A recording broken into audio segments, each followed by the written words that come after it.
Hello friend, मैं विक्रांत पंडीर आपका स्वागत करता हूं इंडिया के सबसे biggest online education platform Unacademy पर।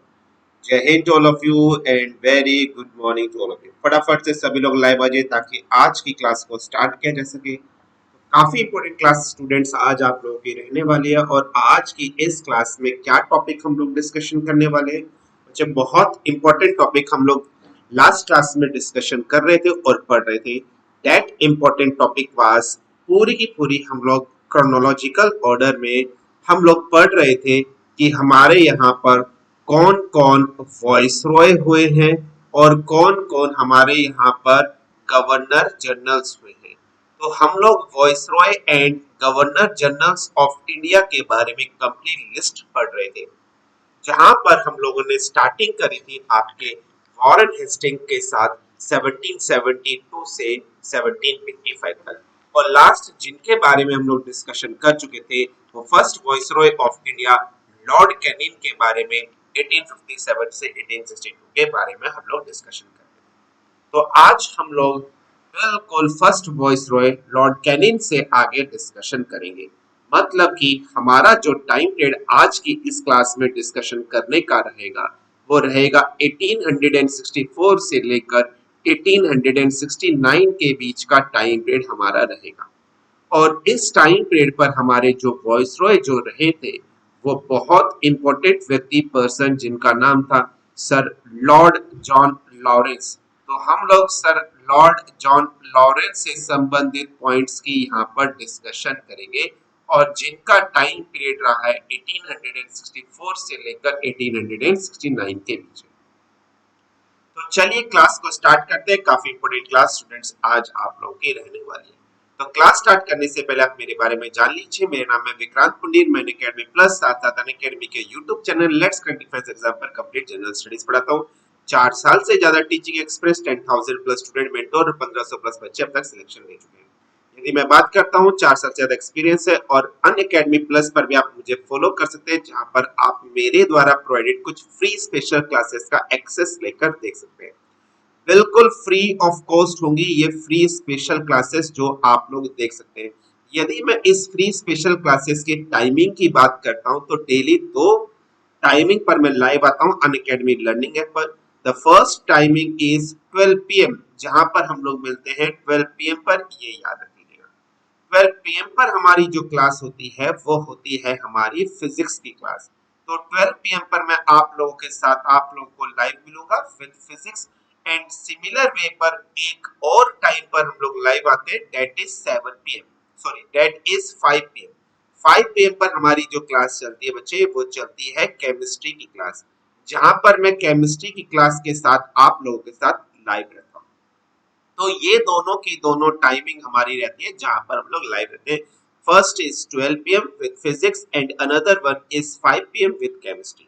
तो आप इन दोनों क्लासेस का एक्सेस लेने के लिए आप अन अकेडमी का लर्निंग ऐप डाउनलोड कर लीजिए गूगल प्ले स्टोर से। जैसे आप इसको डाउनलोड करेंगे आपको गोल सिलेक्ट करना पड़ेगा। What you need to select in goal? You need to select in goal CDS, FCAT and CAPA। और इस गोल को सिलेक्ट करते सर्च ऑप्शन में आप सर्च कर लीजिएगा मुझे, यानी कि विक्रांत सिंह पुडीर, जहां पर आपको मेरे द्वारा प्रोवाइडेड कुछ फ्री स्पेशल क्लासेस बिल्कुल फ्री ऑफ कॉस्ट एक्सेस के साथ मिल जाएंगे और आप अपनी टीचिंग और आप अपने स्टडीज को रेगुलराइज कर सकते हैं, पढ़ सकते हैं।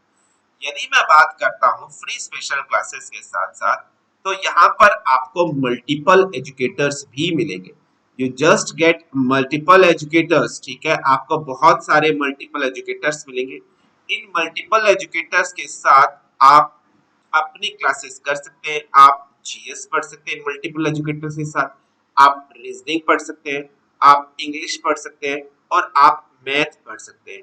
ये सब सब्जेक्ट आप अच्छे से आसानी से डील कर सकते हैं और पढ़ सकते हैं मल्टीपल एजुकेटर्स के साथ। और साथ ही साथ यहाँ पर आपको डेडिकेटेड डाउट सेशन भी मिलेगा। डेडिकेटेड डाउट सेशन भी मिलेगा, कहने का मतलब है आफ्टर एवरी 3 क्लास, हर 3 क्लास के बाद आपको एक क्लास मिलेगी और वो एक क्लास आपकी कहलाएगी डाउट क्लास।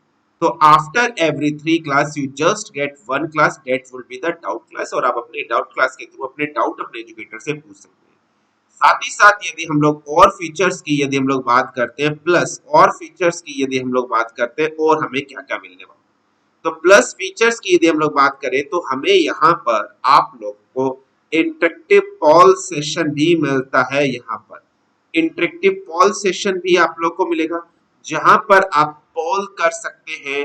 जब एजुकेटर्स आपसे टेस्ट ऑर्गेनाइज कराता है मल्टीपल चॉइस क्वेश्चन के थ्रू, तो आप अपना पोल दे सकते हैं कि आप किस ऑप्शन को अपना बेस्ट आंसर मानते हैं, ए को मानते हैं, बी को मानते हैं, सी को मानते हैं या डी को मानते हैं। आप पोल करिए, ठीक है, और आप अपना आंसर दे सकते हैं और अपनी तैयारी बिल्कुल कर सकते हैं, ये आपको याद है। तो ये सब फैसिलिटीज आपको यहाँ पर मिलने वाले, तो फटाफट आप अनअकैडमी का लर्निंग ऐप डाउनलोड कर लीजिए गूगल प्ले स्टोर से और अपनी प्रिपरेशन स्टार्ट करिए बिल्कुल फ्री ऑफ कॉस्ट। बस आपको अनअकैडमी का लर्निंग ऐप डाउनलोड करना है। यदि मैं बात करता हूँ अनअकैडमी के लर्निंग ऐप के साथ साथ आपको पेड कोर्सेज पेड क्लासेस भी मिल सकती है। पेड कोर्सेज पेड क्लासेस भी आप देख सकते हैं, जिसका टाइमिंग भी आप लोग को मेरी प्रोफाइल पर जाकर मिल जाएगा।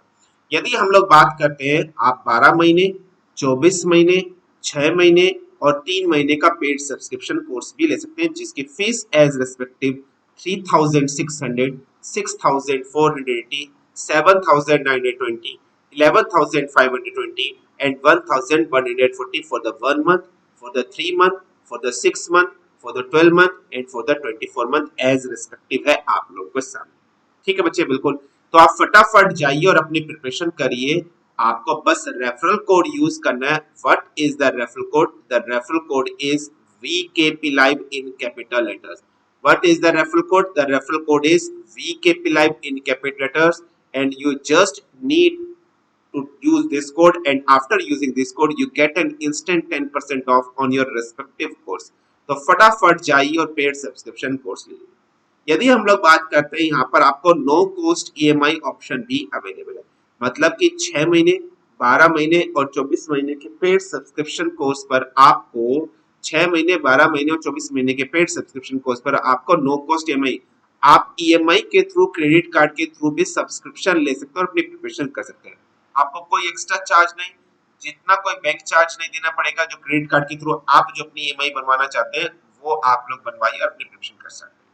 सब्सक्रिप्शन पर आप complete GS, complete reasoning, complete English और कंप्लीट मैथ पढ़ सकते हैं। ऐसा नहीं है कि सिर्फ आप GS के लिए सब्सक्रिप्शन ले रहे हैं या सिर्फ रीजनिंग के लिए या फिर इंग्लिश के लिए या फिर मैथ के लिए। एक बार सब्सक्रिप्शन लीजिए, ये सब सब्जेक्ट आप आसानी से डील कर सकते हैं, आसानी से पढ़ सकते हैं विदाउट एनी डाउट। तो फटाफट से सब्सक्रिप्शन लीजिए और अपनी प्रिपरेशन स्टार्ट करिए। इसके बाद यदि हम लोग बात करते हैं साथ ही साथ, तो और पॉइंट समझिए। अगर बच्चे मैं बात करता हूं, एक साल में NDA के आपके 2 एग्जाम्स आते हैं, आप लोग जानते हैं। CDS की यदि मैं बात करूं तो CDS के एक साल में 2 एग्जाम्स आते हैं। ऐसे यदि मैं बात करूं आपके FCAT के एग्जामिनेशंस की, तो FCAT के एग्जामिनेशन 2 बार आपके आते हैं। ठीक है, CAPF के एग्जामिनेशन की यदि मैं बात करूं तो एक बार आपका CAPF का आता है और X और Y ग्रुप के आपके आते ही रहते हैं। तो ओवरऑल यदि मैं बात करूं तो 9 से 10 आपके डिफेंस के ऐसे एग्जाम हैं जिनकी आप तैयारी कर सकते हैं। बस एक बार सब्सक्रिप्शन लीजिए और 9 से 10 एग्जामिनेशंस को आप आसानी से क्रैक कर सकते हैं पेड सब्सक्रिप्शन कोर्स। क्योंकि पेड सब्सक्रिप्शन कोर्स का बेनिफिट ये है, वहां पर आपको हर चीज इन डिटेल्ड पढ़ाई जाएगी, बहुत अच्छे से डिटेल्ड में पढ़ाया जाएगा हर चीज। साथ ही साथ यदि मैं बात करूं, आपको डेडिकेटेड डाउट सेशन भी वहां पर मिलेंगे। आपके डाउट्स क्लियरिंग क्लासेस भी वहां पर होंगी और इंटरेक्टिव पोल सेशंस भी वहां पर आपको मिलेगा।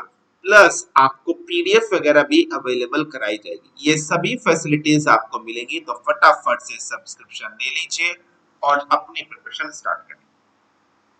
तो आज की क्लास को हम लोग स्टार्ट करते हैं। तो चलिए, तो आज की क्लास है आप लोगों की list of governor generals and viceroy of India. Governor general and viceroys of India. ठीक है बच्चे, governor general and viceroys of India की जो क्लास है हमारी, इस क्लास को हम लोग अभी कवर करते हैं, बिल्कुल ध्यान से। तो इस क्लास में हम लोग बच्चे अब तक गवर्नर जनरल जो थे उनके बारे में डिस्कशन कर चुके हैं। तो आज के इस क्लास में हम लोग वॉइसरॉय ऑफ इंडिया, भारत के जो डिफरेंट वॉइसरॉयज हुए हैं उनके बारे में डिस्कशन करेंगे। क्या सभी लोग तैयार हैं आज की इस क्लास के लिए? मुझे फटाफट कमेंट कर दीजिए ताकि हम लोग क्लास को स्टार्ट कर सकें। Is that clear to all of you or not? फटाफट बता दीजिए। Understood to all of you?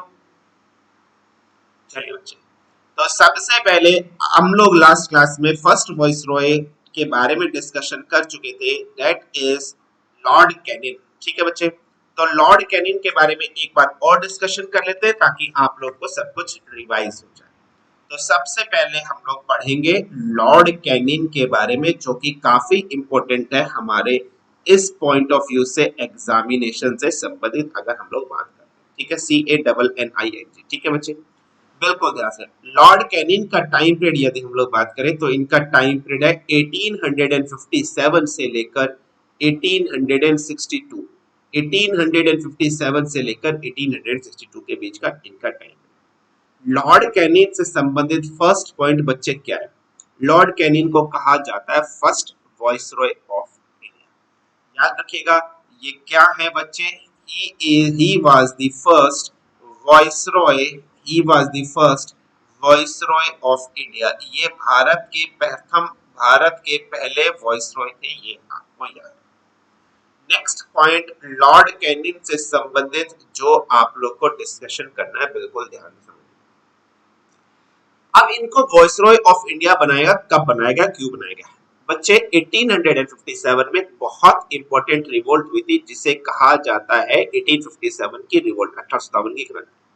जिस 1857 की क्रांति में पूरे भारत के अंदर अंग्रेजों को भगाने का एक अभियान चला था और अंग्रेजों को यहां से भगाने की बात हुई, युद्ध लड़ा गया था। इस युद्ध में अंग्रेजों की बहुत वैसे तो जीत हुई थी, लेकिन अंग्रेजों को बहुत डैमेज हुआ। तो अंग्रेज इस युद्ध से बहुत परेशान हो गए थे। तो अंग्रेज सोचे थे कहीं ऐसा युद्ध फिर से दोबारा विद्रोह ना कर दे, रिवोल्ट ना कर दे इंडियन वाले, तो इनके लिए कुछ ना कुछ करा जाए, इनको दबाने के लिए कुछ ना कुछ किया जाए। तो इन्होंने बच्चे क्या किया, 1857 से पहले एक पोजीशन होती थी जिसे कहा जाता था गवर्नर जनरल ऑफ इंडिया। तो उस टाइम पर 1858 में ये लोग लेकर आए गवर्नमेंट ऑफ इंडिया एक्ट। तो मतलब लॉर्ड कैनिंग के टाइम पीरियड पर ही आया गवर्नमेंट ऑफ इंडिया एक्ट, ये आपको याद। और इस गवर्नमेंट ऑफ इंडिया में कहा गया कि पहले जो गवर्नर जनरल ऑफ बंगाल होता था, अब उस पोजीशन को हटाकर वॉइसरॉय ऑफ इंडिया होगा। अब ऐसा क्यों रखा गया? पहले भारत के अंदर कंपनी अधिनियम, कंपनी रूल चलता था, तो कंपनी पूरा शासन व्यवस्था संभालती थी। लेकिन अब 1857 की क्रांति के बाद अंग्रेजों को लगा कि हमें पूरा जो एडमिनिस्ट्रेशन है भारत के अंदर वो अपने कंट्रोल में लेना चाहिए। इसका मतलब यहाँ पर after the proclamation of government of India 1858 यहाँ पर ट्रांसफर हुआ। किसका ट्रांसफर हुआ? इंडियन एडमिनिस्ट्रेशन का। किसके कंट्रोल में? ब्रिटिश एम्पायर, ब्रिटिश क्राउन के महाराजा महारानी के कंट्रोल। तो नेक्स्ट बिल्कुल ध्यान समझिएगा, पॉइंट क्या है? गवर्नमेंट ऑफ इंडिया एक्ट, बिल्कुल ध्यान से रखिएगा। गवर्नमेंट ऑफ इंडिया एक्ट 1858 यहाँ पर आया, ये आपको याद। और इसी गवर्नमेंट ऑफ इंडिया एक्ट 1858 के प्रोक्लेमेशन के अकॉर्डिंग यहाँ पर क्या पॉइंट हुआ बच्चे? ट्रांसफर हुआ। यहाँ पर ट्रांसफर हुआ, किसका ट्रांसफर हुआ? Transfer of Indian administration, transfer of Indian administration. ठीक है बच्चे, बिल्कुल ध्यान से लिखिएगा। ट्रांसफर हुआ किसका? इंडियन एडमिनिस्ट्रेशन का, टू द ब्रिटिश क्राउन। किसके अंतर्गत? To the British, to the British crown, British crown के अंतर्गत ट्रांसफर हुआ, ये आपको याद, ये इसमें important. Next point, fourth point बिल्कुल ध्यान से समझिए, जो अब मैं आप लोग के साथ डिस्कशन करने वाला हूं और आप लोग को बताने वाला हूं। नेक्स्ट है इंडियन काउंसिल एक्ट आया। इंडियन काउंसिल एक्ट 1861 का आया, ये भी लॉर्ड कैनिंग के टाइम पे पड़ा है। इस एक्ट के द्वारा पास्ड क्या किया गया था? यहाँ पर इस एक्ट के द्वारा सेंट्रल और प्रोविंशियल लेजिस्लेटिव काउंसिल्स की फॉर्मेशन, एस्टेब्लिशमेंट की बात इसमें बोली। तो बच्चे बिल्कुल ध्यान से रखिएगा। नेक्स्ट पॉइंट क्या है? Indian, next point is Indian council acts. ठीक है बच्चे, बिल्कुल ध्यान से। इंडियन काउंसिल एक्ट 1861 आपका, ये क्या हुआ? पास्ड हुआ। Indian council act of 1861 passed हुआ। ठीक है, बाय विच, जिसके द्वारा क्या इंपॉर्टेंट पॉइंट हुआ बच्चे? By which central and provincial legislative, central and provincial central and provincial legislative councils, central and legislative provincial councils were established। ठीक है बच्चे, were established, इसकी क्या की गई, स्थापना की गई, ये आपको याद, ये इसका बहुत इंपॉर्टेंट पॉइंट है जो आपको याद रखना। नेक्स्ट बच्चे, फिफ्थ पॉइंट लॉर्ड कैनिंग के द्वारा क्या किया गया जो बहुत इंपॉर्टेंट है, जो हमें डिस्कशन। लॉर्ड कैनिंग से पहले लॉर्ड डेलोजी थे। लॉर्ड डेलोजी ने एक पॉलिसी अप्लाई थी, डॉक्ट्रिन ऑफ लैप्स, जिसमें ये कहा गया था अगर कोई राजा है किसी राज्य का, वो मर जाता है और उसके मरने के बाद उसका कोई संतान नहीं होती, कोई वारिस नहीं होती उसके राज्य को संभालने के लिए, और उसके मरने के बाद उसके वंश को चलाने के लिए किसी व्यक्ति को अगर गोद लिया जाता है, किसी बच्चे को गोद लेकर उसका वारिस बना दिया जाता है, तो ऐसी अवस्था में उसको, उस वारिस, उस बच्चे को जिसको गोद लिया गया है, उसको हम लोग अंग्रेज उस सल्तनत का, उस राज्य का हियर वारिस नहीं मानेंगे। ऐसी अवस्था में, ऐसी कंडीशन में जो पूरा राज्य होगा, अधिकार होगा, वो सीधा का सीधा ब्रिटिश गवर्नमेंट के पास आ जाएगा, जैसे कहा गया था डॉक्ट्रिन ऑफ लैप्स, जिसके द्वारा डलहौजी ने बहुत सारे राज्य हड़पे थे, सतारा वगैरह, ये आप लोग जानते हो, संबलपुर, जैतपुर, जयपुर, ठीक है, उदयपुर, ये सब आप जानते हो। अब इस थ्योरी ऑफ या फिर policy of doctrine of lapse को एंड किया, किसने एंड किया, लॉर्ड कैनिंग। तो नेक्स्ट पॉइंट बच्चे क्या है, बिल्कुल ध्यान से लिखिएगा, ऑफिशियल एंड ऑफ, बिल्कुल ध्यान से लिखिएगा। नेक्स्ट पॉइंट क्या है बच्चे, official end of Dalhousie, official end of Dalhousie's doctrine of lapse. Dalhousie की जो डॉक्ट्रिन ऑफ लैप्स की थ्योरी थी, इस डॉक्ट्रिन ऑफ लैप्स की थ्योरी का एंड हुआ in 1859। This was very important, fifth and very important. चलिए नेक्स्ट पॉइंट बिल्कुल ध्यान से समझिए, जो अब हम लोग डिस्कशन करेंगे। सिक्स्थ पॉइंट क्या है, इन्हीं से समझिए। नेक्स्ट पॉइंट, पेनल कोड, दंड संचार संचार संहिता, दंड संचार संहिता, जिसको इंडियन पेनल कोड आप लोग बोलते हो, इंडियन पेनल कोड 1858, ये लॉर्ड कैनिंग के द्वारा ही बनाया गया था। कोड ऑफ क्रिमिनल प्रोसीजर्स, अगर किसी ने क्रिमिनल किया, क्राइम किया, उसका कोड क्या होगा क्रिमिनल प्रोसीजर्स का, दंड संहिता की बात करते हैं 1859, ये भी लॉर्ड कैनिंग के द्वारा बनाया गया। ठीक है बच्चे, तो नेक्स्ट क्या है बच्चे, the Indian penal code. The next point is the Indian penal code, ठीक है, द इंडियन पेनल कोड 1858, ठीक है बच्चे। Next, code of criminal procedures, code of criminal procedures, ठीक है, बिल्कुल ध्यान से देखिए, कोड ऑफ क्रिमिनल प्रोसीजर्स 1859, ये इंपॉर्टेंट पॉइंट इन्हीं से संबंधित। नेक्स्ट पॉइंट, सेवंथ पॉइंट, जो अब मैं आप लोग को बताना चाहता हूं और आप लोग के साथ डिस्कशन करना चाहता हूं, high court act, high court अधिनियम 1861, ये आपके लॉर्ड कैनिंग के द्वारा ही इंट्रोड्यूस्ड हुआ। तो नेक्स्ट पॉइंट बच्चे क्या है, हाई कोर्ट, बिल्कुल ध्यान से देखिएगा, high court act, high court act 1861, high court act 1861, ये आपको याद रखना है। ये आपका लॉर्ड कैनिंग के द्वारा ही स्टार्ट किया गया था। ये बहुत बढ़िया और बहुत ही इंपॉर्टेंट पॉइंट है जो आपको याद है। यहाँ तक समझने में कोई भी किसी को कैसी भी समस्या, कोई भी दिक्कत हो तो मुझे फटाफट कमेंट करिए, is that clear to all of you or not, फटाफट करिए। तो लॉर्ड कैनिंग से संबंधित important points, he was the first viceroy of India, government of India act 1858 इन्हीं के टाइम पर पास हुआ, इन्हीं के टाइम पर ट्रांसफर हुआ इंडियन एडमिनिस्ट्रेशन का ब्रिटिश क्राउन के अंतर्गत। इंडियन काउंसिल एक्ट 1861 पास हुआ, जिसके अंतर्गत सेंट्रल और प्रोविंशियल लेजिस्लेचर्स का एस्टेब्लिशमेंट हुआ। ऑफिशियल एंड व डलहौजी की डॉक्ट्रिन ऑफ लैप्स की थ्योरी का 1859 के अंदर। इंडियन पेनल कोड 1858 इंट्रोड्यूस्ड हुआ। Code of criminal procedures 1859 start हुआ। हाई कोर्ट एक्ट 1861 भी इन्हीं के टाइम पीरियड पर स्टार्ट हुआ। यहाँ तक क्लियर या नहीं क्लियर मुझे फटाफट कमेंट करके बता दीजिए, कोई समस्या किसी बच्चे को हो या ना। Is that clear to all of you? Understood यहाँ तक सभी बच्चों को? फटाफट कमेंट करिए।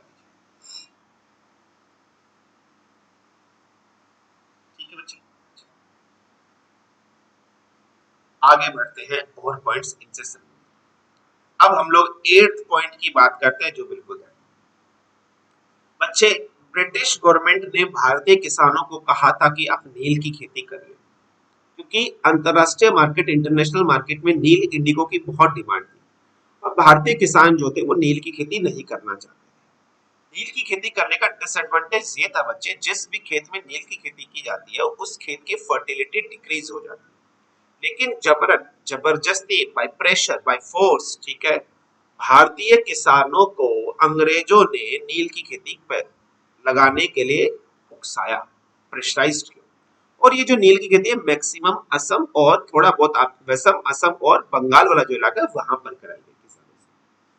जब किसानों की फसल पक कर तैयार हुई उसी टाइम पर इंटरनेशनल मार्केट में जर्मनी आर्टिफिशियल सिंथेटिक इंडिगो नील लेकर आया। उस आर्टिफिशियल सिंथेटिक इंडिगो की प्राइस कॉस्ट सस्ती थी और प्राइस कॉस्ट सस्ती होने के कारण इंटरनेशनल मार्केट में उसकी डिमांड बढ़ने लगी। जब इंटरनेशनल मार्केट में उसकी डिमांड बढ़ने लगी तो भारतीय किसानों ने जो नील की खेती करी थी वो सब बर्बाद हो गई। उनको उनका उचित मूल्य, उचित दाम भी नहीं मिला, यहाँ तक कि लागत मूल्य भी नहीं मिला। इस बिहाफ पर जो किसान थे उन्होंने एक विद्रोह स्टार्ट कर दिया जिसे कहा जाता है नील विद्रोह, इंडिगो रिवोल्ट। ये आपको याद है, ठीक है बच्चे। तो नेक्स्ट पॉइंट बच्चे क्या है? Next point is Indigo revolt. Next point क्या है बच्चे? Next point is Indigo revolt.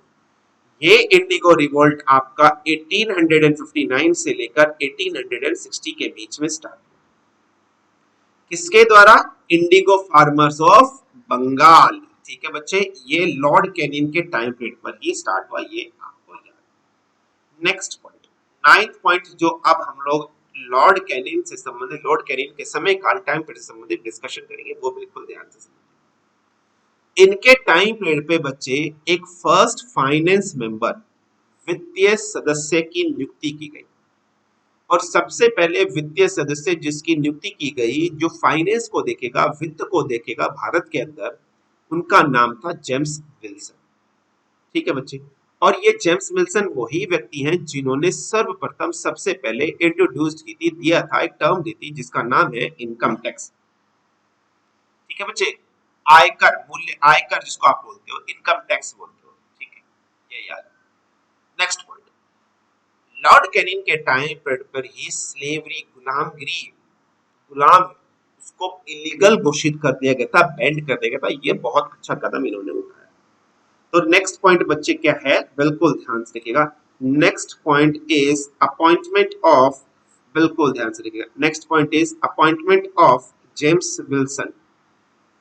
Appointment of James Wilson as the first as the first finance member as the first finance member, ठीक है, who introduced, बिल्कुल ध्यान से देखिएगा, who introduced the income tax, जिसने इंट्रोड्यूस्ड किया था, बताया था, क्या बताया था? इनकम टैक्स के बारे में बताया था, ये आपको याद, बहुत ही इंपॉर्टेंट। नेक्स्ट 10th पॉइंट जो अब हम लोग डिस्कशन करेंगे, पढ़ेंगे, वो बिल्कुल ध्यान से, स्लेवरी, गुलामगिरी की अगर हम लोग बात करते हैं, बिल्कुल ध्यान से देखिएगा। Slavery was declared as illegal in India. Slavery was declared as illegal in India. भारत में गुलामगिरी को गैर कानूनी घोषित कर दिया, ये आपको याद। So these are all the important points associated to the lord Canning, ये आपको याद। यहाँ तक सभी बच्चे को क्लियर? कोई समस्या, कोई दिक्कत हो तो फटाफट कमेंट कर दीजिए। Is that clear to all of you? Understood to all of you? फटाफट कर दीजिए।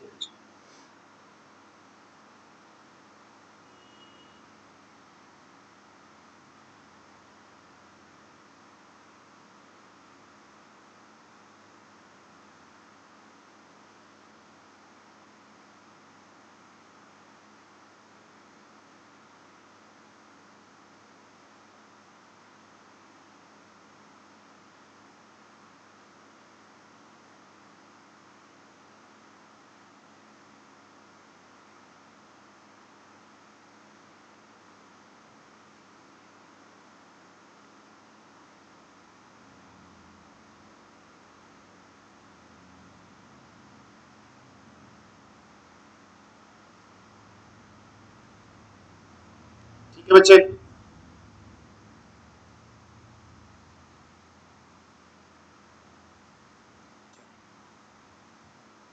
नेक्स्ट बात करते हैं। नेक्स्ट वॉइसरॉय जिनके बारे में अब हम लोग डिस्कशन करेंगे, हम लोग पढ़ेंगे, वो है आपके लॉर्ड जॉन लॉरेंस। ठीक है बच्चे, लॉर्ड जॉन लॉरेंस के बारे में अब हम लोग डिस्कशन करेंगे। सर लॉर्ड जॉन लॉरेंस का टाइम पीरियड है 1864 से लेकर 1869 के बीच का जो टाइम पीरियड है, ये है सर जॉन लॉरेंस का, ये आपको याद रखना। Next point, sir John Lawrence के टाइम पीरियड पर ही एस्टेब्लिश्ड हुई थी। ठीक है बच्चे, बिल्कुल ध्यान से देखिएगा, सर जॉन लॉरेंस के टाइम पीरियड पर ही एस्टेब्लिशमेंट हुई थी। किसकी एस्टेब्लिशमेंट हुई थी बच्चे? High court. कौन कौन सी? Calcutta high court, Bombay high court और मद्रास हाई कोर्ट 1865। तो बिल्कुल ध्यान से देखिएगा, establishment of the high court, establishment of the high courts. High courts की एस्टेब्लिशमेंट हुई कहां पर हुई बच्चे? सबसे पहली कलकत्ता पर हुई, उसके बाद बॉम्बे में हुई हाई कोर्ट की स्थापना, उसके बाद नेक्स्ट कहां पर हुई? आपकी मद्रास में हुई हाई कोर्ट की स्थापना। किस वर्ष में हुई हाई कोर्ट की स्थापना? 1865 में हुई, ये आपको याद। नेक्स्ट, सर जॉन लॉरेंस के टाइम पीरियड पर ही हुआ, क्या हुआ बच्चे? बिल्कुल ध्यान से समझिएगा, भूटान वॉर हुआ। Bhutan War in 1865 that was happened during the time period of Sir John Lawrence। ये काफी important है, आपको याद। So these are the two important points associated with the Sir John Lawrence: establishment of the high courts at Calcutta, Bombay and Madras, and Bhutan War in 1865। यहाँ तक सभी को समझ में आ गया तो फटाफट कमेंट कर दीजिए, कोई समस्या कोई दिक्कत किसी बच्चे को नहीं।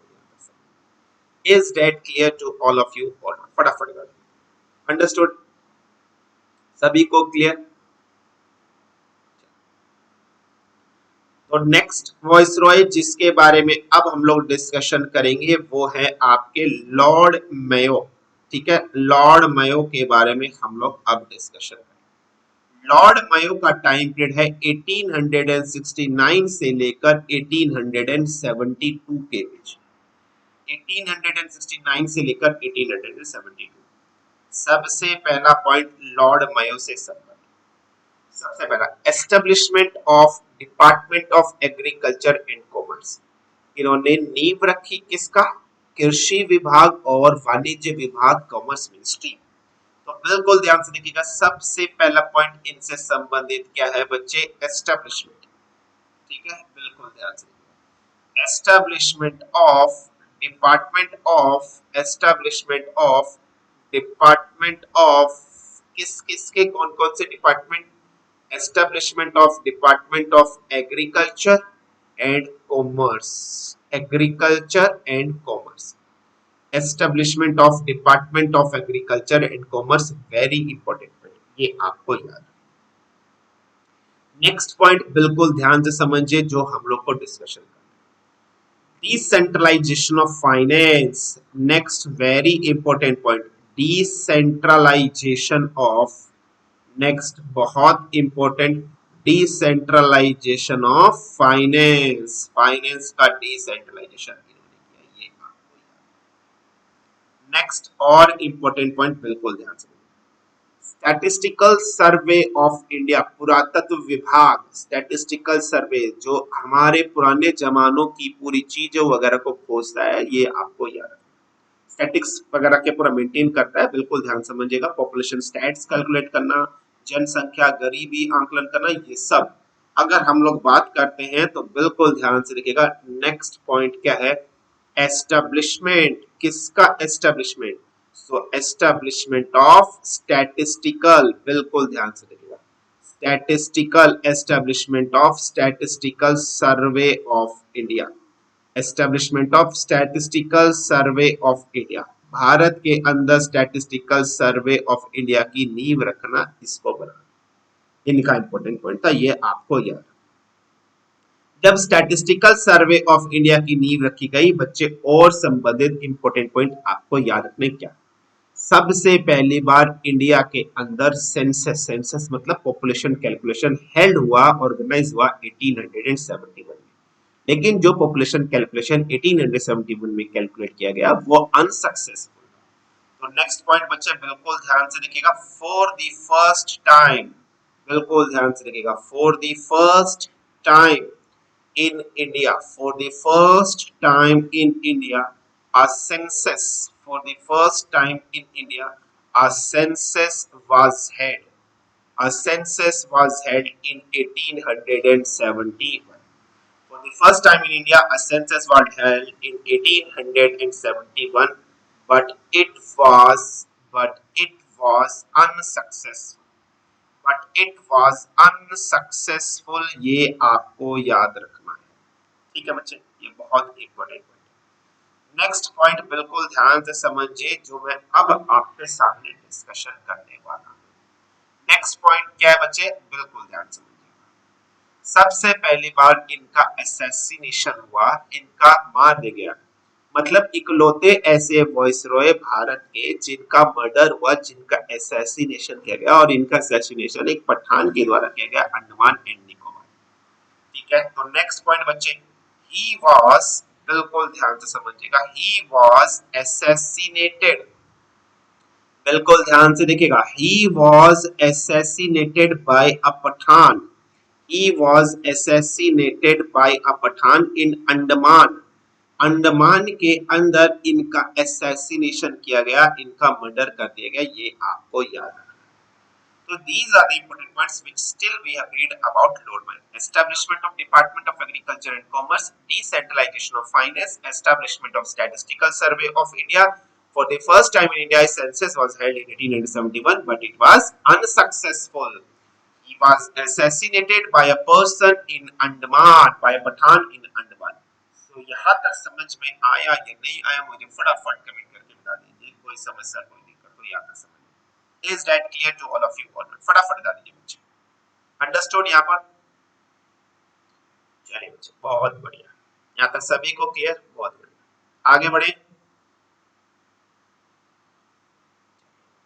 नेक्स्ट पॉइंट इनसे संबंधित बिल्कुल ध्यान से। नेक्स्ट पॉइंट बच्चे, इन्होंने एस्टेब्लिशमेंट की, ठीक है बच्चे, किस चीज की एस्टेब्लिशमेंट करी, बिल्कुल ध्यान से समझिएगा। तो इन्हीं के समय काल पर एस्टेब्लिशमेंट की गई, नींव रखी गई, किसकी, मायो कॉलेज इन अजमेर, ठीक है, और Rajkot college in Kathiawar of district of Gujarat.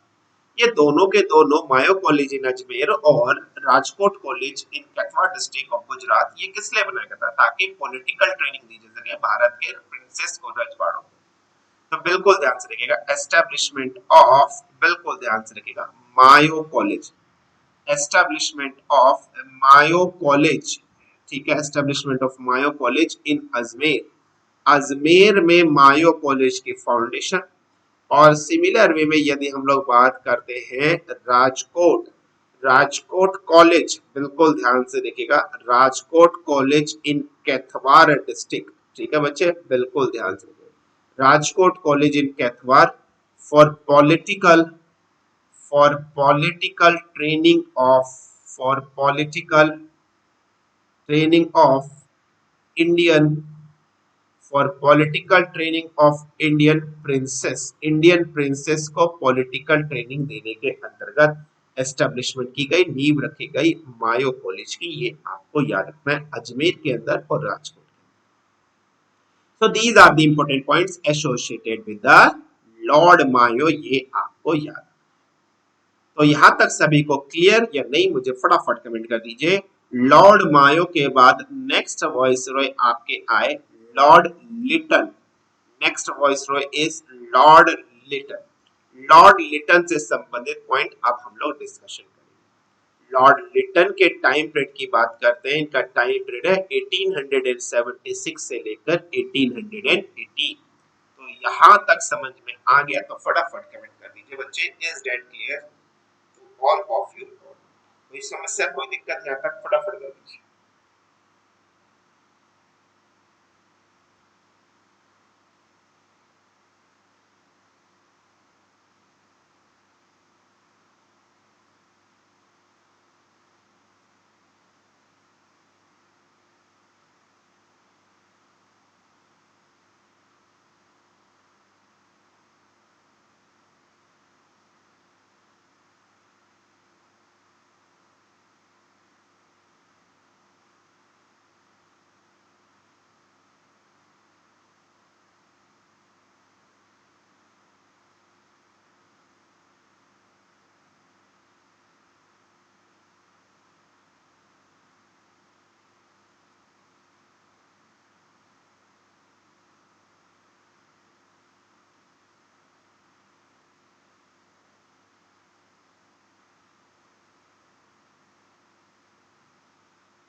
चलिए बच्चे, लॉर्ड लिटन से संबंधित बिल्कुल ध्यान से देखिएगा, लॉर्ड लिटन से संबंधित पॉइंट्स क्या क्या है जो हमें डिस्कशन करना है। सबसे पहले इन्हीं के टाइम पे जो पार्लियामेंट थी उसने पास किया था रॉयल टाइटल एक्ट ऑफ 1876, जिसके अंतर्गत यहाँ पर उपाधियां टाइटल देने की बात की गई थी। और इसी रॉयल टाइटल एक्ट के अंतर्गत सबसे पहले क्वीन विक्टोरिया, महारानी विक्टोरिया को टाइटल दिया गया था एम्प्रेस ऑफ इंडिया का। तो बिल्कुल ध्यान से देखिएगा, इससे संबंधित पॉइंट क्या बच्चे, बिल्कुल ध्यान से देखिएगा, पार्लियामेंट पास्ड, बिल्कुल ध्यान से देखिएगा, parliament passed the royal title act, royal title act of 1876 and, ठीक है बिल्कुल ध्यान से रखिएगा, and queen Victoria, and queen Victoria got a title, queen Victoria got a title of, किस चीज का टाइटल मिला इनको, एम्प्रेस, बिल्कुल ध्यान से रखिए, queen Victoria got a title of empress of India, empress of India का इन्हें टाइटल मिला, ये आपको याद, फर्स्ट पॉइंट। नेक्स्ट पॉइंट बिल्कुल ध्यान से समझिए जो अब मैं आपके सामने डिस्कशन करने वाला हूं। नेक्स्ट पॉइंट क्या है, vernacular press act of 1878 was passed, इन्हीं के टाइम पीरियड पर पास किया गया वर्नाकुलर प्रेस एक्ट 1878। इस वर्नाकुलर प्रेस एक्ट को कहा जाता है गैंगेजिंग एक्ट, गैंगेजिंग एक्ट के नाम से इसको जाना जाता है, जिसके अंतर्गत क्या कहा गया था कि अंडर दिस एक्ट कोई भी इंडियन लैंग्वेज का न्यूज़पेपर कुछ भी लिख नहीं सकता, गलत नहीं लिख सकता, ऐसा भारत किसके, ब्रिटिश गवर्नमेंट के खिलाफ।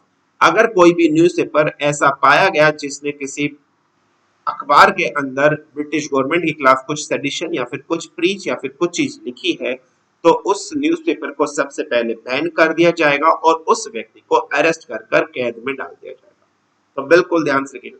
नेक्स्ट पॉइंट बच्चे क्या है, vernacular, next point is vernacular press act, बिल्कुल ध्यान से रखिएगा, वर्नाकुलर प्रेस एक्ट ऑफ 1878, वर्ष 1878 का वर्नाकुलर प्रेस एक्ट क्या हुआ, पास हुआ, पारित हुआ, ये आपको याद है, ठीक है बच्चे।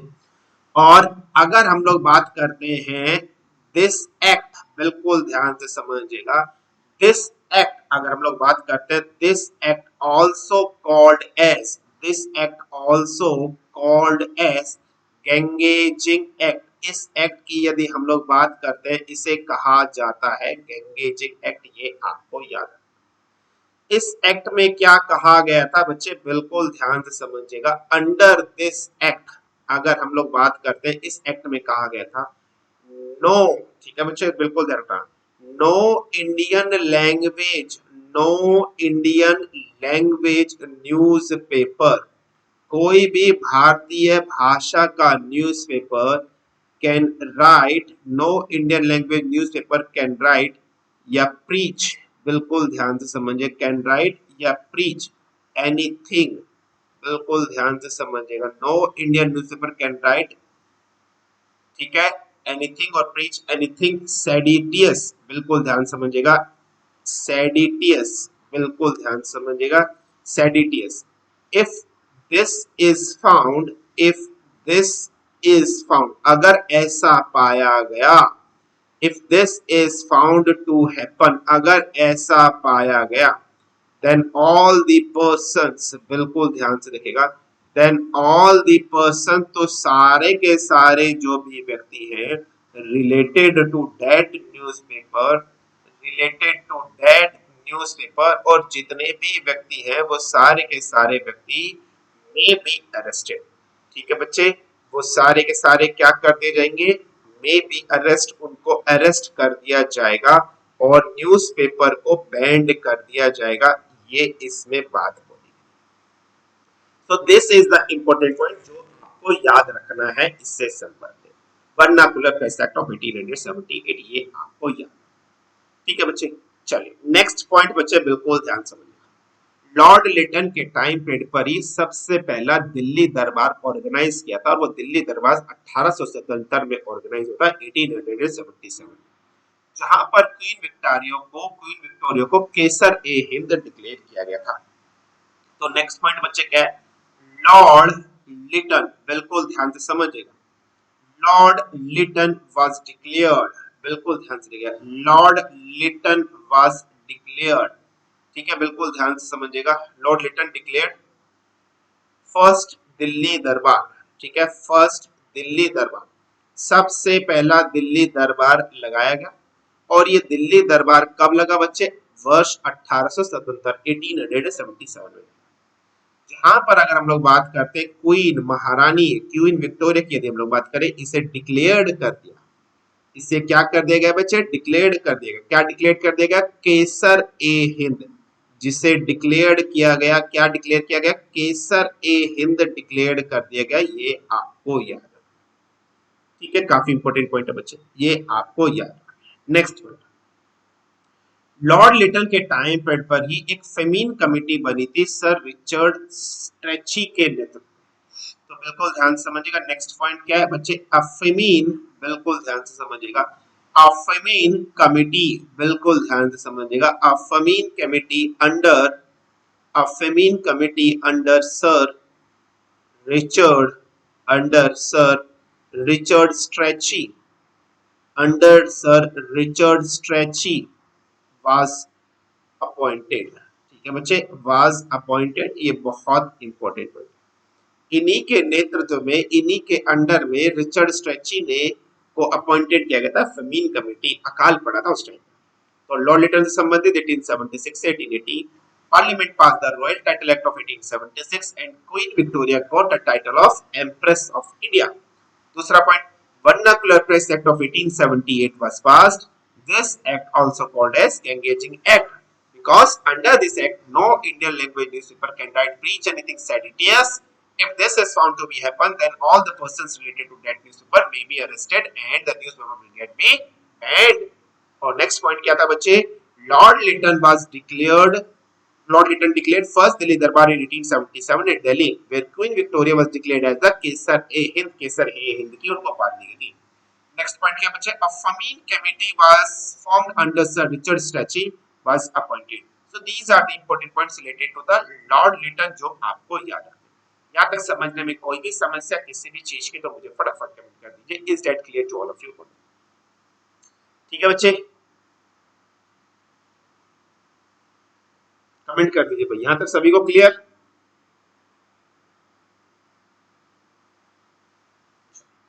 नेक्स्ट, नेक्स्ट पॉइंट बिल्कुल ध्यान से समझिए, जो अब हम लोग डिस्कशन करेंगे इन्हीं से सब। तो नेक्स्ट पॉइंट बच्चे क्या है, इन्हीं के टाइम पीरियड पर हुआ था, क्या हुआ था बच्चे, second Afghan war, second Afghan war इन्हीं के टाइम पीरियड पर होता है। और सेकेंड अफगान वॉर का टाइम पीरियड है 1878 से 1880, बिल्कुल ध्यान से रखिएगा, सेकेंड अफगान वॉर 1878 से 1880।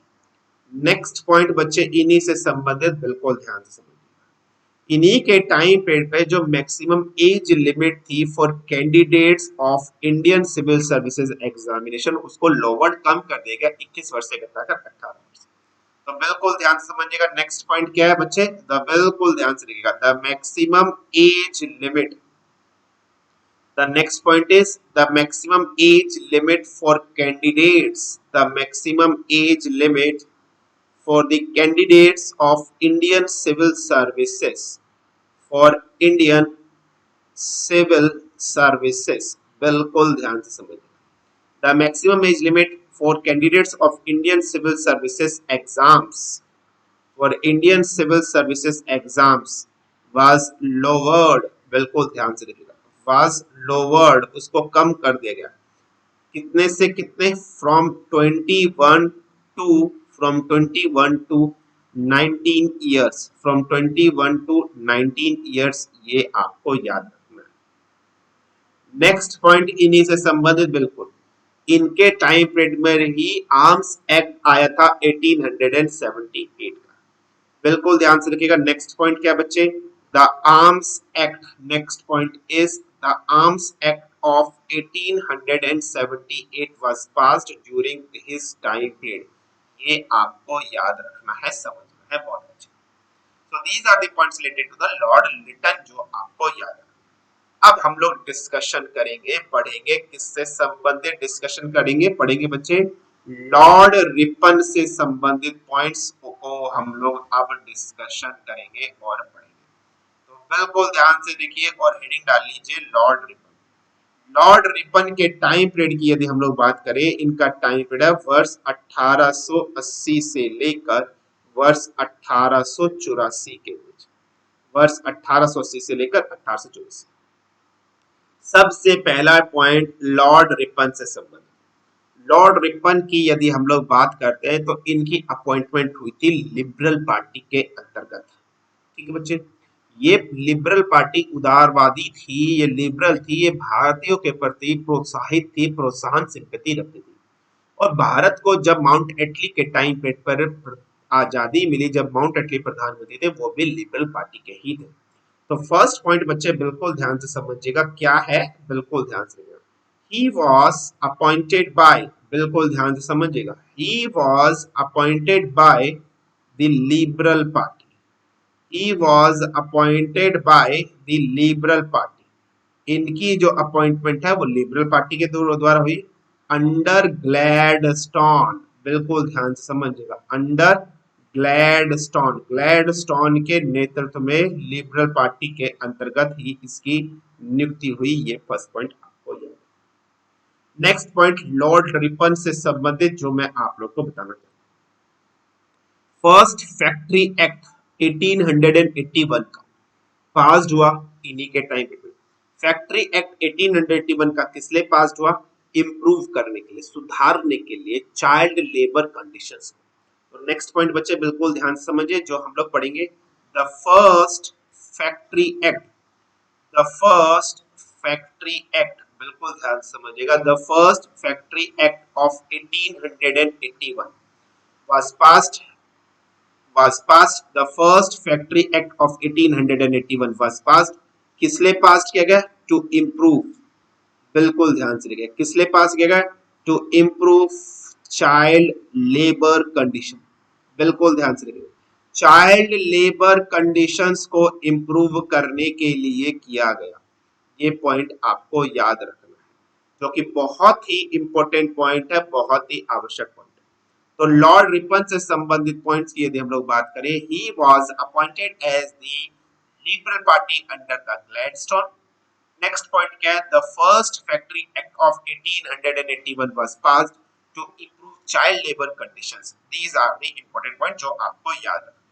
यहाँ तक सभी को क्लियर? बहुत बढ़िया। कोई समस्या, कोई दिक्कत हो तो मुझे फटाफट बताइए। यहाँ तक चीजें क्लियर या नहीं clear? Understood to all of you?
चलिए बच्चे नेक्स्ट पॉइंट बिल्कुल ध्यान से समझिएगा। नेक्स्ट पॉइंट है repeal of vernacular press act. ठीक है बच्चे, बिल्कुल ध्यान से समझिएगा। तो इन्होंने हटा दिया, क्या हटाया बच्चे? नेक्स्ट पॉइंट बिल्कुल ध्यान से देखिएगा, repeal of vernacular press act, repeal of vernacular press act in 1882। ठीक है, बिल्कुल ध्यान से समझिएगा। और इसी के बाद रिपन को जाने लगा जैसे इन्होंने वर्नाकुलर प्रेस एक्ट को हटाया, रिपन को बोला जाने लगा लिबरेटर। बिल्कुल ध्यान से समझिएगा, इसको कहा जाने लगा liberator of Indian press. He was known to be as Indian liberator of Indian press। ये आपको याद रखना है पॉइंट, जो बहुत ही इंपॉर्टेंट।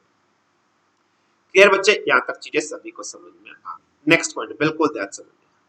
नेक्स्ट पॉइंट बिल्कुल ध्यान समझिएगा, क्या मैं आपकी बात करने वाला हूँ, बिल्कुल ध्यान समझिएगा। नेक्स्ट पॉइंट अगर हम लोग बात करें, इन्होंने ही सबसे पहले the first he was the first to organize, यही पहले व्यक्ति थे जिन्होंने ऑर्गेनाइज किया था, और या फिर आप लोग बोल सकते हो सक्सेसफुल, इन्होंने ही सबसे पहले सक्सेसफुल या फिर ऑर्गेनाइज किया था फर्स्ट सक्सेसफुल सेंसस, जनसंख्या गणना किस वर्ष में हुई थी? वर्ष 1881 में सबसे पहले सक्सेसफुल जनगणना इन्होंने ही की थी, ये आपको याद। नेक्स्ट पॉइंट बिल्कुल ध्यान से समझिएगा, इन्हीं के टाइम पीरियड पर अपॉइंटमेंट हुई, किसके अपॉइंटमेंट हुई? Hunter commission. ये हंटर कमीशन किस लिए बच्चे? स्कूल एजुकेशन इंप्रूवमेंट के लिए आई वर्ष 1882। तो नेक्स्ट पॉइंट बच्चे बिल्कुल ध्यान से समझिएगा, इन्हीं से संबंधित क्या है बच्चे? Appointment. Next point is related to what?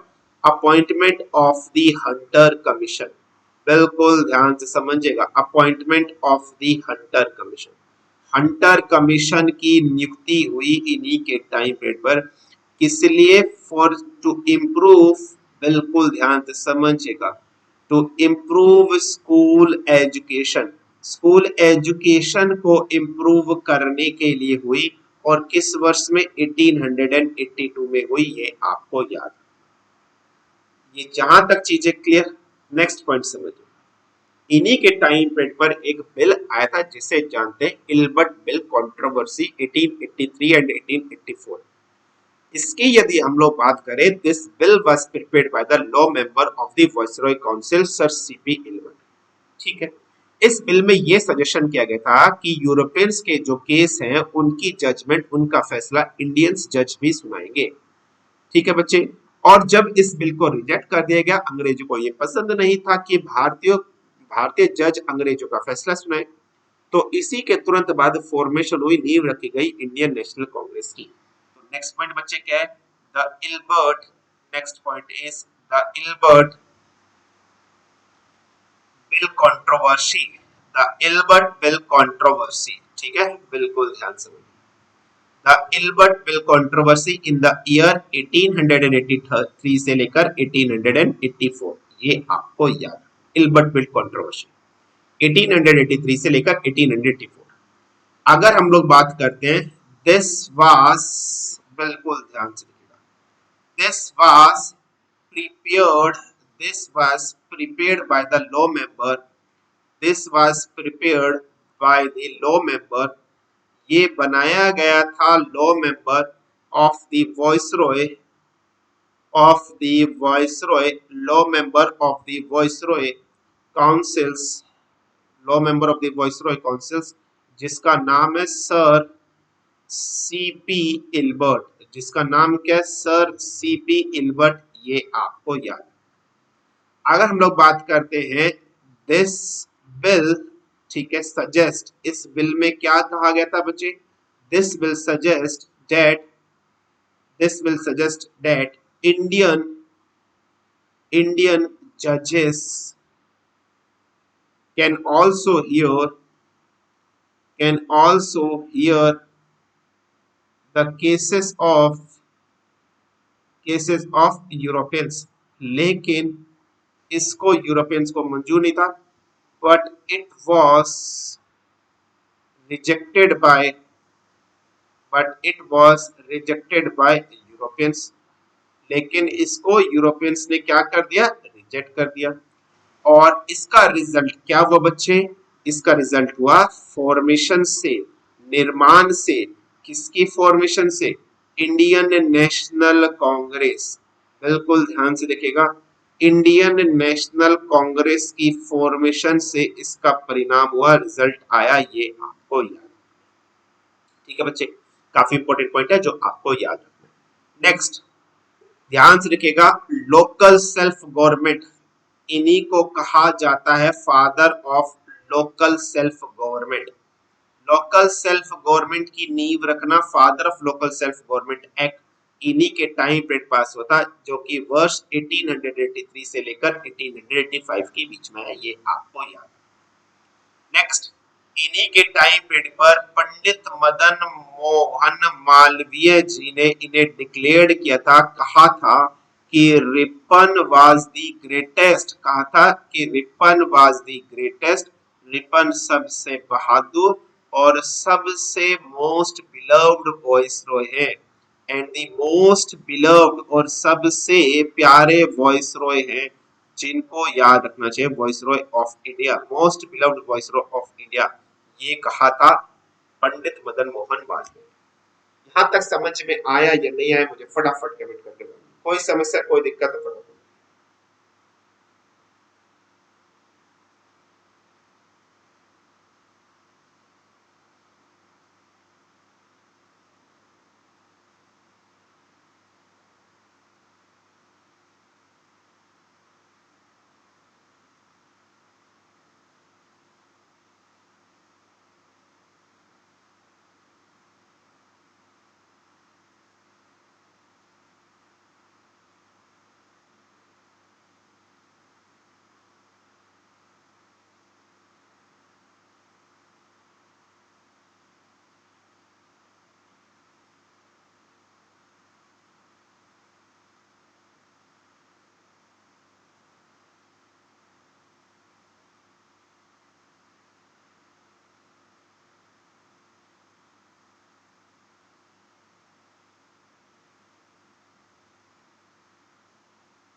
चलिए आगे बढ़ते हैं, बिल्कुल ध्यान समझिए। नेक्स्ट वॉइसरॉय जिसके बारे में हम लोग डिस्कशन करेंगे वो है आपके Lord Dufferin. So now we will discuss about Lord Dufferin, और लॉर्ड डफरिन के टाइम पीरियड की बात करते हैं। लॉर्ड डफरिन का टाइम पीरियड है वर्ष 1884 से लेकर 1888 तक। So the time period of Lord Dufferin is from 1884 till 1888। तो सबसे पहला पॉइंट इनसे संबंधित फॉर्मेशन, इन्हीं के टाइम पीरियड पर नींव रखी गई, किसकी नींव रखी गई बच्चे, formation of Indian national Congress. Formation of Indian national Congress की नींव रखी गई इन्हीं के टाइम पीरियड पर। सबसे पहला पॉइंट आपको याद रखना, इन किस वर्ष में, इन 1885 में, सबसे पहला point.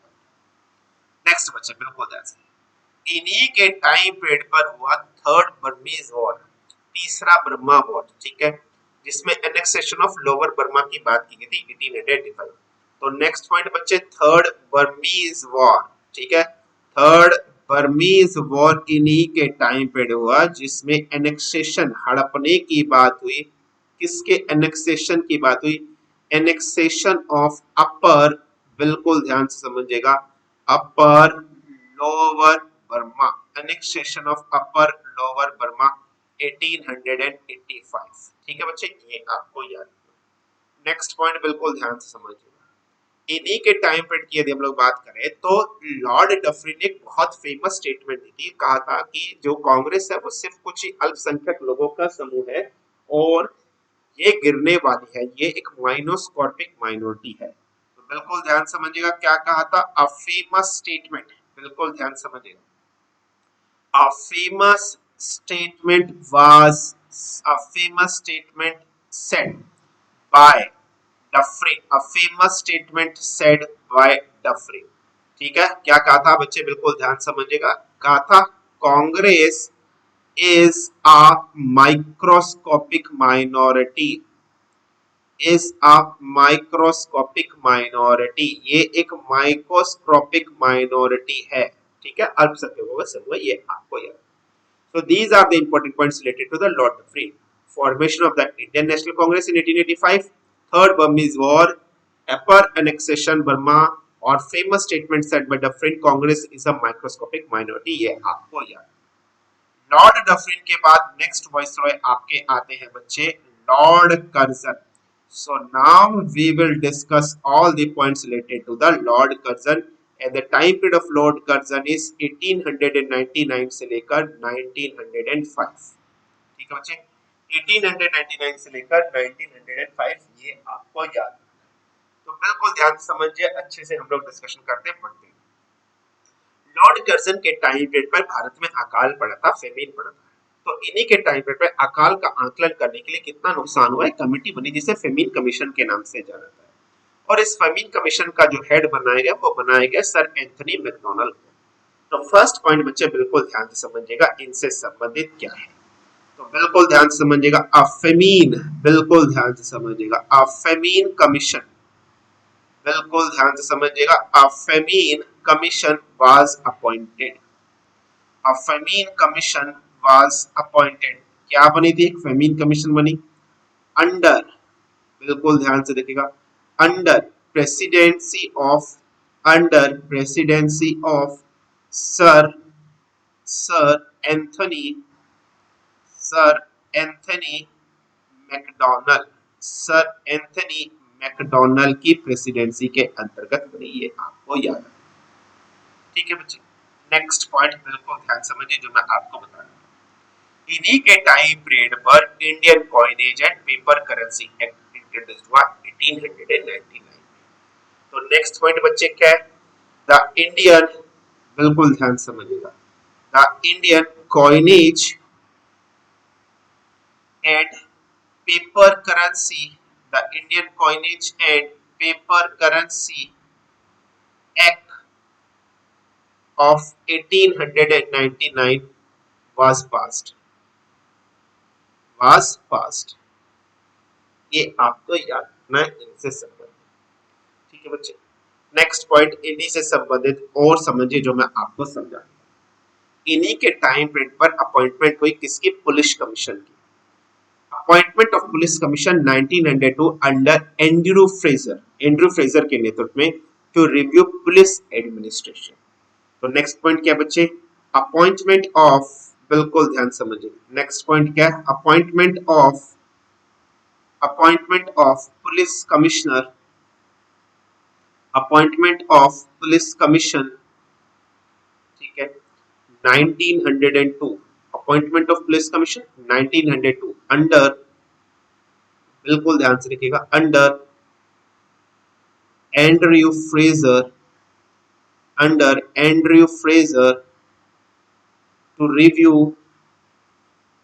to review police administration, to review police administration, police administration को रिव्यू करने के लिए बनाई गई थी Andrew Fraser commission, police commission बनाया गया। So these are the 3 points. A Femine Commission was appointed under President of Sir Anthony MacDonald. Indian Coinage and Paper Currency Act of 1899 was passed. Appointment of Police Commission 1992 under Andrew Fraser to review police administration. यहाँ तक clear या नहीं clear मुझे फटाफट comment करके बता दीजिए, कोई समस्या कोई दिक्कत किसी बच्चे को हो या is that clear to all of you, फटाफट कर दीजिए।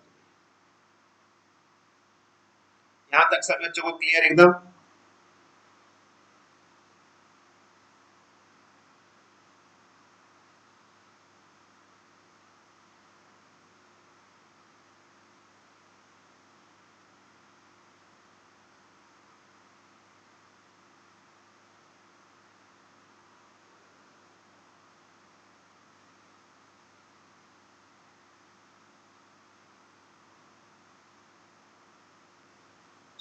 आगे बढ़े, बिल्कुल ध्यान। नेक्स्ट पॉइंट समझिए, बिल्कुल ध्यान समझिए। नेक्स्ट पॉइंट, लॉर्ड कर्जन ने ही ऑर्गेनाइज किया था सेकंड दिल्ली दरबार। तो नेक्स्ट पॉइंट क्या है? ही ऑर्गेनाइज्ड, नेक्स्ट पॉइंट क्या है बच्चे? ही ऑर्गेनाइज्ड सेकंड दिल्ली दरबार, सेकंड दिल्ली दरबार, दूसरा दिल्ली दरबार इसने ही ऑर्गेनाइज्ड किया था, ये आपको याद रखना। ठीक है बच्चे, काफी इंपॉर्टेंट पॉइंट है जो आपको याद रखना है। नेक्स्ट पॉइंट बच्चे जो समझना है वो बिल्कुल ध्यान से समझिए। इन्होंने पास किया था एंसाइंट मॉन्यूमेंट प्रिजर्वेशन एक्ट। हमारे यहाँ पर जितने भी पुरानी बिल्डिंग्स है, राजा रजवाड़ों की बिल्डिंग पुराने जमाने की, उनको प्रिजर्व संरक्षित करने के लिए कानून पास किया था 1904 में। ठीक है, और इन्होंने ही बनाया था archaeological department.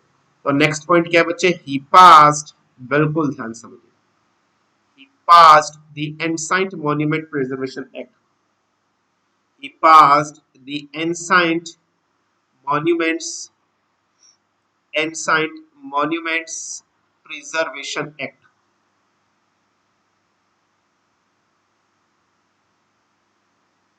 he passed the ancient monument preservation act, ठीक है, of 1904। he passed ancient monument preservation act of 1904 and also established and also established, बिल्कुल ध्यान से देखिएगा, also established the archaeological also established the archaeological department। ठीक है, ये आपको याद। नेक्स्ट पॉइंट बच्चे बिल्कुल ध्यान से, पार्टीशन ऑफ बंगाल ऑन 16 अक्टूबर। ठीक है बच्चे, partition of Bengal on 16 October 1905 इन्हीं के द्वारा स्टार्ट किया गया था, बिल्कुल ध्यान समझिएगा। The partition of Bengal, the partition of Bengal on 16th October, the partition of Bengal on 16th October 1904। ठीक है बच्चे, ये आपको याद रखना, सॉरी 1905, 1904 नहीं 1905। और इसे कहा जाता है कि it was a cardinal mistake, it was a cardinal blunder, ये बहुत बड़ी मिस्टेक थी, किसकी? Cardinal blunder of Curzon, Lord Curzon की बहुत बड़ी मिस्टेक थी, ये कहा जाता है, ये आपको याद। और जिसका रिजल्ट ये हुआ, जिसका परिणाम ये हुआ कि भारत में स्टार्ट हो गया, प्रारंभ हो गया, क्या स्टार्ट हुआ? स्वदेशी, स्वदेशी मूवमेंट स्टार्ट हुआ यहाँ पर, ये आपको याद रखना। जहां पर अंग्रेजी सामानों की होलिका जलाई गई and the boycott of British goods and the boycott of British goods, जो ब्रिटिश गुड्स थे, सामान थे, उनको बॉयकॉट किया गया, ये आपको याद। नेक्स्ट बिल्कुल ध्यान समझना, कर्जन के बारे में अगर हम लोग बात करते हैं, अबाउट कर्जन, कर्जन के बारे में एक बहुत बड़ी फेमस स्टेटमेंट है जो आपको याद। ये कहा जाता है कि कर्जन के पास एक आर्ट थी, कला थी दुश्मन बनाने की, जैसे जेम्स सेकंड इंग्लैंड का जो राजा था उसके पास थी। तो बिल्कुल ध्यान समझिएगा, it was said that Curzon, बिल्कुल ध्यान समझिएगा, क्या कहा जाता था? कर्जन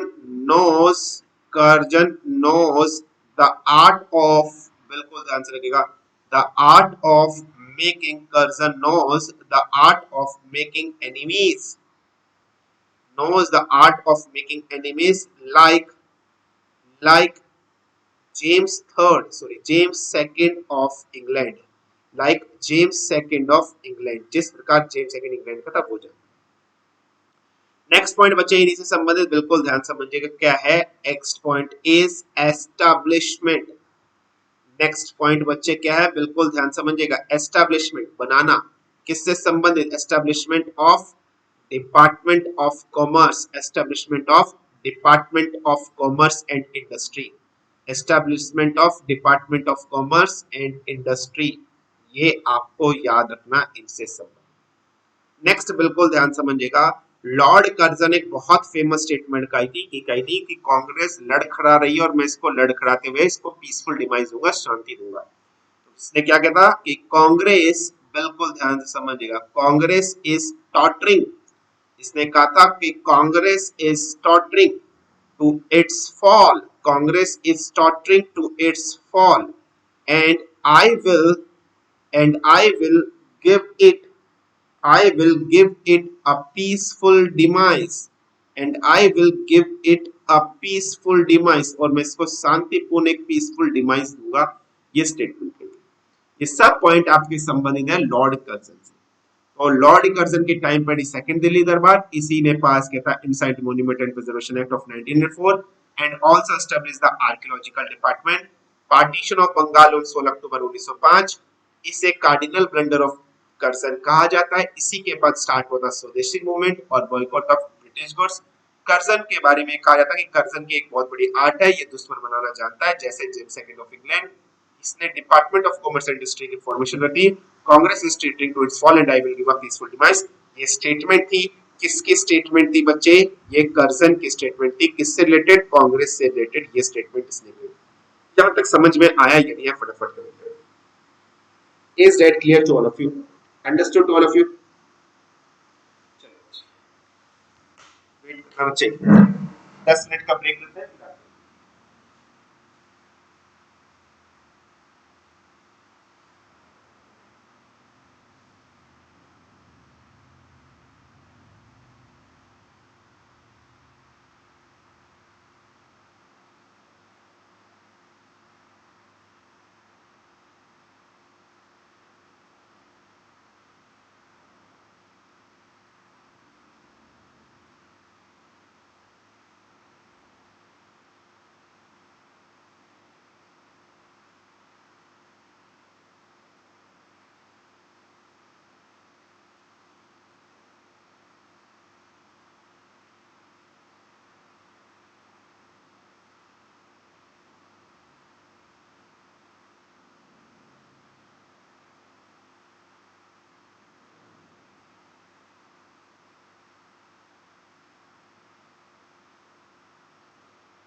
चलिए बच्चे आगे डिस्कशन करते हैं, बिल्कुल ध्यान से देखिए। So next viceroy is Lord Minto. ठीक है बच्चे, तो नेक्स्ट हमारे वॉइसरॉय है जिनके बारे में अब हम लोग डिस्कशन करेंगे और वो है हमारे लॉर्ड मिंटो। सो लॉर्ड मिंटो सेकंड, ठीक है बच्चे, बिल्कुल ध्यान से देखिएगा। लॉर्ड मिंटो सेकंड की यदि हम लोग बात करते हैं, इनका टाइम पीरियड है 1905 से लेकर 1910 के बीच का, ये आपको याद है। तो बच्चे लॉर्ड मिंटो से संबंधित फर्स्ट पॉइंट ये कहा जाता है कि बच्चे इनको बोला जाता है कि इन्हीं के टाइम पर आया था Morley Minto reforms.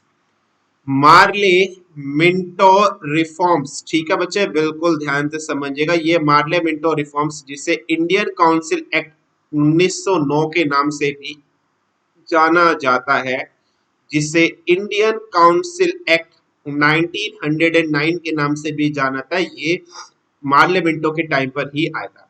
Minto is viceroy and Morley is secretary, ये आपको याद है। नेक्स्ट, मार्ले मिंटो के टाइम पर ही फॉर्मेशन हुई थी मुस्लिम लीग की, और मुस्लिम लीग की स्थापना कर दी सलीम उल्लाह ने 1906 में। तो नेक्स्ट पॉइंट बच्चे क्या, बिल्कुल ध्यान से समझिएगा, Muslim League. Next point is Muslim League. Muslim League formed हुई थी, बनी थी इन्हीं के टाइम पीरियड पर, और किसने बनाई थी बच्चे, सलीम उल्लाह ने बनाई थी, ये आपको याद रखना। तो मुस्लिम लीग वाज फॉर्म्ड, बिल्कुल ध्यान से समझिएगा, बाय सलीम उल्लाह इन किस में, 1906 में, ये पॉइंट आपको याद। और ये मुस्लिम लीग की स्थापना कहां पर की गई थी, ढाका में की गई थी। सबसे पहला पॉइंट ढाका में की गई थी। ठीक है बच्चे, बिल्कुल ध्यान समझिएगा। और आगा खान, बिल्कुल ध्यान समझिएगा, आगा खान की यदि हम लोग बात करते हैं, आगा खान वाज डिक्लेयर्ड, आगा खान को डिक्लेयर्ड किया गया था फर्स्ट प्रेसिडेंट ऑफ इंडिया। बिल्कुल ध्यान से देखिएगा, इनको डिक्लेयर किया गया था first president of league. League का फर्स्ट प्रेसिडेंट आगा खान को ही डिक्लेयर किया गया था, ये आपको याद है। नेक्स्ट पॉइंट बच्चे बिल्कुल ध्यान समझिएगा, पार्टीशन ऑफ बंगाल। ठीक है, बिल्कुल ध्यान समझिएगा, इन्हीं के टाइम पीरियड की यदि हम लोग बात करते हैं बच्चे, बिल्कुल ध्यान समझिएगा, पार्टीशन ऑफ बंगाल। ठीक है, बंगाल का पार्टीशन, विभाजन इन्हीं के टाइम पीरियड पर आया था, और ये पार्टीशन हुआ था 10 अक्टूबर 1906 में, ये आपको याद। नेक्स्ट पॉइंट बच्चे इन्हीं से संबंधित, सूरत सेशन, बिल्कुल ध्यान से समझिएगा, कांग्रेस का सूरत सेशन भी इन्हीं के टाइम पीरियड पर हुआ था। और कांग्रेस के सूरत सेशन जो कि 1907 में हुआ था, जिसके अंतर्गत कांग्रेस दो भागों में विभाजित हो गई थी, मॉडर्नेट, ठीक है, मॉडर्निस्ट और एक्सट्रीमिस्ट, मॉडर्निस्ट और एक्सट्रीमिस्ट में डिवाइड हो गई थी, ये पॉइंट आपको याद रखना है। ठीक है बच्चे, नेक्स्ट पॉइंट बिल्कुल ध्यान समझिए, जो अब हम लोग डिस्कशन करेंगे। इन्हीं के टाइम पीरियड पर बाल गंगाधर तिलक की यदि हम लोग बात करते हैं, तो बाल गंगाधर तिलक को 6 वर्ष 6 साल की इम्प्रिजनमेंट हुई थी, कैद की सजा दी गई थी, ये आपको याद रखना है। किस पे, सेडिशन के चार्ज पर, on charge of sedition, on charge of sedition, sedition के चार्ज पर 6 वर्ष की सजा सुनाई गई थी तिलक को, ये आपको याद। नेक्स्ट, इन्हीं के टाइम पीरियड पर एग्जीक्यूशन, बिल्कुल ध्यान से समझिएगा, इन्हीं के टाइम पीरियड पर हुआ था execution of Khudiram Bose, of Khudiram Bose. Khudiram Bose का एग्जीक्यूशन इन्हीं के टाइम पर हुआ था, और ये एग्जीक्यूशन 30 अप्रैल 1908 में हुआ था, आपको याद रखना है। So execution of Khudiram Bose on 30 April 1908, Tilak को 6 साल की कैद सजा, on charge of sedition. Surat session का स्प्लिट हुआ था 1907 में, पार्टीशन ऑफ बंगाल हुआ था, मुस्लिम लीग की फॉर्मेशन हुई थी, और Morley Minto reforms Indian council act 1909 के इन्हीं के टाइम पीरियड पर बने थे। ये पॉइंट आपको याद रखना है सारे के सारे। तो स्टूडेंट आज की क्लास में सिर्फ इतना ही डिस्कशन करते हैं हम लोग, काफी इंपोर्टेंट क्लास आज रही है, तो कल फिर मिलेंगे सेम टाइमिंग पर। तो आज की क्लास के लिए सिर्फ इतना ही। Thank you very much for joining the classes. Do one thing, आप हमारा रेफरल कोड यूज करिए वीकेपी लाइव, और इंस्टेंट आपको 10% ऑफ मिल जाएगा, जो भी अनअकैडमी प्लस का सब्सक्रिप्शन कोर्स मिलेगा।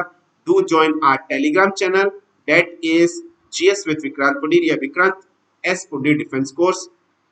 चैनल को सब्सक्राइब, लाइक और शेयर जरूर करेगा, बेल आइकन को जरूर हिट करेगा। अनअकैडमी प्लस पर पेड सब्सक्रिप्शन कोर्स लेने के लिए आप हमारा referral code VKP live use करिए, जिससे आपको इंस्टेंट 10% ऑफ मिल जाएगा, जो भी आपकी रिस्पेक्टिव फीस है। Do like and share the session as much as possible as you can. Thank you very much for joining the classes. That's all for today's class. Have a nice day to all of you. Jai Hind and Jai Bharat. Have a nice day.